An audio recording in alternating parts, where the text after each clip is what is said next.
Tensions ran high on Good Morning Britain this week when host Kate Garraway confronted Labour's Minister for Women and Equalities, Bridget Phillipson, over the growing crisis in school funding. The fiery exchange centred around the pressure schools face due to increased teacher pay settlements being partly funded from their already stretched budgets.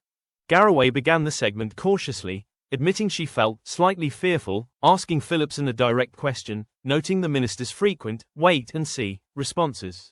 She pointed out that schools are already on their knees financially, with many having cut essential support services like teaching assistants and special educational needs (SEN) provisions. Kate challenged the fairness of asking schools to shoulder part of the pay rise, saying, "You say you've given more, but in order to reward teachers, schools end up with less." Phillipson acknowledged the challenges but defended Labour's position. "I've been upfront with schools," she said. "Like the rest of the public sector, they need to find smarter ways of working." Visibly unimpressed, Garraway interrupted, "Do you have any ideas of those smarter ways of working?"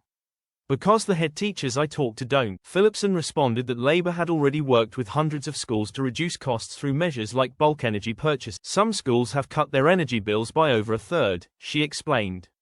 "That's real savings." She added that Labour's focus is to help schools cut non-staff costs like procurement and recruitment, emphasising that the government was investing more in education despite economic challenges. She clarified that schools are only expected to cover the first 1% of the teacher pay increase, with the remaining 3% being funded by the government. However, Garraway remained skeptical. "The head teachers I've spoken to say they've already done those things," she said, ending the interview with a pointed remark, "We'll have to wait and see." The heated exchange reflected growing frustration from the education sector over financial strain, with school leaders increasingly vocal about the lack of sufficient government support despite rising demands.